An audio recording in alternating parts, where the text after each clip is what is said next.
โดยปฏิบัติตามกฎหมายว่าด้วยการเลือกตั้งสมาชิกสภาแห่งชาติและสมาชิกสภาประชาชนขั้นแขวงและอิงตามแผนการดำเนินงานของคณะกรรมการเลือกตั้งขั้นแขวงเกี่ยวกับการดำเนินการเลือกตั้งสมาชิกสภาแห่งชาติสุดที่10และสมาชิกสภาประชาชนขั้นแขวงสุดที่5ซึ่งแม่นกระบวนการปฏิบัติหน้าที่การเมืองและสิทธิประชาธิปไตยของพลเมืองลาวในการเลือกเอาบุคคลที่มีมาตรฐานครบถ้วนเข้าในสภาแห่งชาติและสภาประชาชนขั้นแขวงเพื่อเป็นตัวแทนแห่งสิทธิอำนาจของประชาชนลาวบ่ได้เผา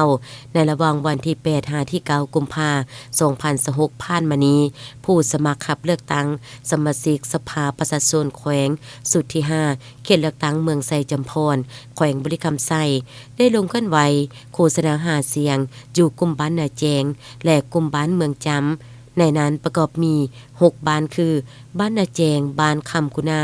บ้านกวงบ้านพลเมืองบ้านเมืองจำและบ้านสุบคอนมีบรรดาท่านตลอดฮอดองค์การปกครองบ้านเฒ่าแก่แนวโฮมและประชาชนบรรดาเผ่าภายใน6บ้านเข้าร่วมรับฟังในพิธีประธานผู้แทนสมัครขับเลือกตั้งสมาชิกสภาประชาชนแขวงสุดที่5เขตเลือกตั้งเมืองไซจำพรได้ผัดเปลี่ยนกันขึ้นเสนอชื่อประวัติผลงานการเคลื่อนไหวของตนในตารางระยะให้ผู้มีสิทธิ์ป้อนบัตรเลือกตั้งแทบหูพร้อมนำเบอร์ผู้สมัครรับเลือกตั้งตามลำดับดังนี้ 1. ท่านไก่สอนจันทร์ศินากรรมการพรรคแขวงเลขาคณะบริหารงานพรรคเมือง 2. ท่านคำปุ่นสิหาราชกรรมการพรรคแขวงประจำอยู่สภาประชาชนแขวงบริคำไซ 3. ท่านนางศรีละวันแสงไมพรกรรมการพรรคเมืองประธานสาพันธ์แม่หญิงเมืองไซจำพร 4. ท่านวอนวิไล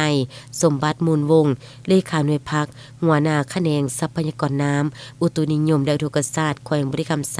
5. ท่านสมใจว่างห้องเลขาหน่วยพรรคห้องหัวหน้าห้องการยุติธรรมเมืองไซจำพร 6. ท่านนางไม้บุญสัญญจักรผู้กฎกาห้องหัวหน้าคณะโฆษณาพรมเมืองไซจำพร 7. ท่านนางหอมจันมณี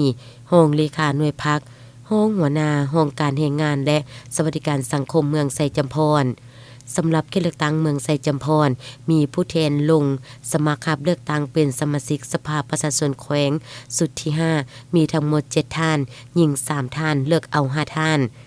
แนวกะที่คณะผู้แทนลงสมัครรับเลือกตั้งสมาชิกสภาประชาชนแขวงสุดที่5อยู่เขตเลือกตั้งที่เมืองไซจำพรได้ลงโฆษณาหาเสียงในครั้งนี้ท่านไก่สนจันทร์ศินากรรมการพรรคแขวงเลขาคณะบริหารงานพรรคเมืองต่างหน้าให้การนำคันเมือง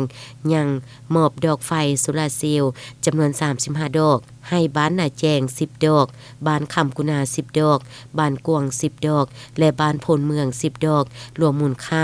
45.5 ล้านกว่ากีบ